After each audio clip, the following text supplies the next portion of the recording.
Howdy folks, it's Meandering Mike in the man cave of madness. Mid-afternoon, well actually I'm not in the man cave, I'm in the main house kitchen, and we're doing a specific topic food storage video. As you can see here, this is all about broth. So, broth is useful for many different dishes. A lot of times you can cook things and substitute instead of water, use broth. Like if I'm cooking a rice dish, a lot of times I'll use broth instead of water to add extra flavor. Sometimes you can substitute broth in some recipes instead of milk. Vegetable broth is often a good substitute for that. One of the things I wanted to talk about was sometimes you stock foods in depth, like, get 12, get 24, get it on sale. Well, sometimes you can stock something in breadth. So here's an example where I do not necessarily get a whole bunch of any one of these. I'll get, for example, we see there's two different kinds of vegetable broth here. Low sodium and regular. Turkey stock. I don't normally keep that on hand, but it's around the holidays, so I'll have a turkey gravy or turkey stock. Chicken broth is my most commonly stocked one, and I'll often get it from different brands. So well, here, this 365 Whole Foods Market brand, low sodium, regular. There's organic, Trader Joe's. It's another low sodium one. Bonafide, this here, says it's better taste, and I'll take a look at maybe why in a minute. Beef broth, low sodium otherwise. Mushroom broth, so mushroom broth, vegetable broth, depending on the dish, what you're going to add and what you're going to use this for. One of the things when you're stocking broth is to pay attention to the sodium. So, for example, for 1 cup of this has 110 milligrams of sodium, while the full unleaded version, as it was, has 560 milligrams. That's 5 times as much sodium. Now, sometimes you want that flavor. You don't want to skimp, and sometimes you just go for it. Now, if you're got high blood pressure, hypertension, you got to watch your sodium, so look for that. Now, why might this chicken broth supposedly says better taste? Well, they're claiming made from free-range chicken bones. Now, are you picturing chicken bones running around free? No, it should say made from the bones of free-range chickens, but that sounds a little more morose or something. I don't know. But, okay, this one has on the side. So this has 15 calories per cup, whereas the other one only had 5 calories per cup. So what is the difference? Now this has 3 grams of protein. These other ones only have 1 gram of protein. Yep. Fat. This one says 0 grams. This one says 0 grams, so it's not coming from the fat. Even though you'd think very often that, broth, chicken broth, something like that, especially if it's, actually made from steeped bones, that would have some fat in it. Now, I've tend to find that the broth in these kind of containers usually doesn't have broth, but if you go and shop for canned broth, sometimes you'll get some with some fat in it. And that's like the good flavor, right? Don't be scared of a little bit of fat in your stuff, because that's going to give you more flavor, going to keep you more satisfied, improve the satiation as you eat something if it has some fat in it. There was a study done during World War II, where they tried some extreme diets, like 90% carbohydrate diet, or 90% fat, or 90% protein. And it turned out that those individuals that were on the 90% fat diet, they did better than the other extreme diets. So don't be too afraid of having fat in your diet. Don't try to get everything fat-free. Concentrate on having healthy fats. So that'll be a whole nother public service announcement video that I'll do at some point talking about fats and what are healthier fats. Oh, there's one other thing about these good old, where are the calories coming from? Some of them have added sugars. So, well, this one, it's getting it from the protein, evidently. This one didn't have added sugar. This one here, there we go. So here's another brand of low sodium chicken. It has 2 grams of carb. Well, not added sugars.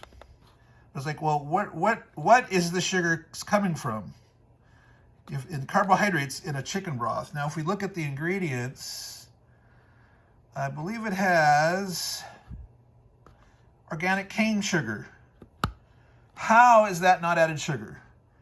All right, so they're playing a game here. They're using the rounding rule where if it's less than a half a gram or whatever, you can round down, and that's a bunch of baloney. If you ask me, that should not be allowed.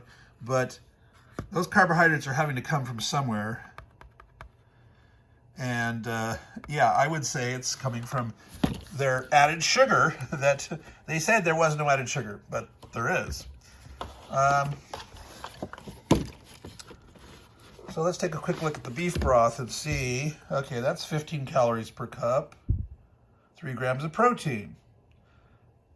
No fat, according to it. Now, interesting, this doesn't even list carbohydrate at all on this, but it has cane sugar in it.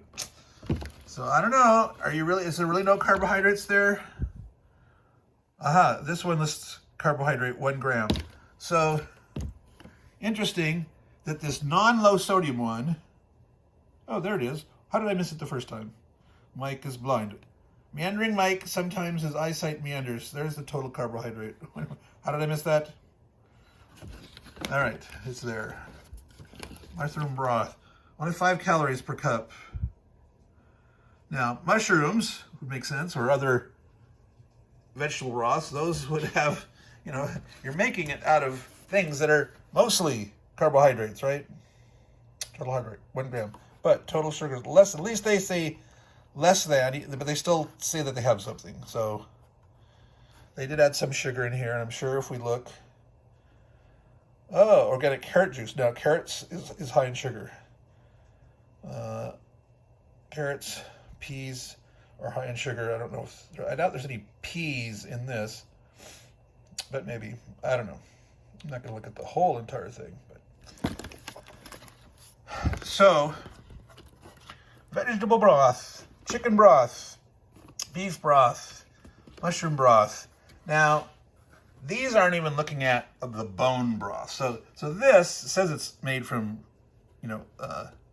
free-range chicken bones, but they're not calling this a bone broth. You can get bone broths, and they're usually 2, 3, 4 times as expensive as these typical broths.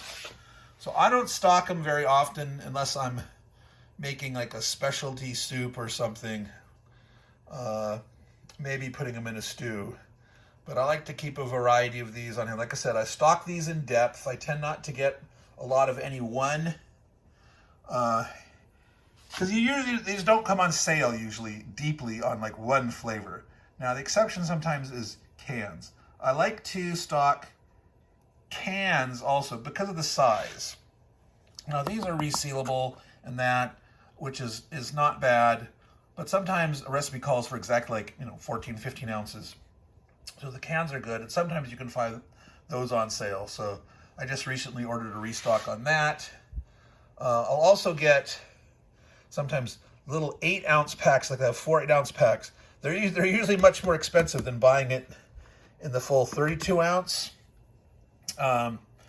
But sometimes that's the perfect convenience to just pop one of those out and use that in a dish. And sometimes you can fit them in the cupboard easier. Space is also an issue, right?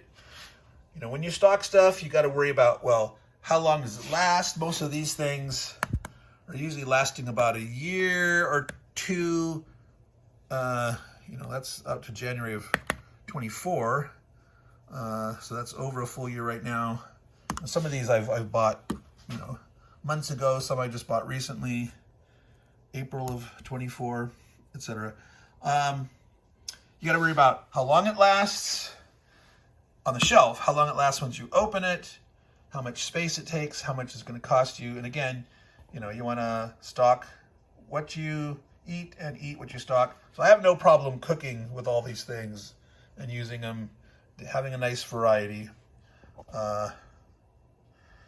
So that was just some thoughts specifically on stocks and broths, and the idea of sometimes you do your food storage stocking in depth and sometimes in breadth.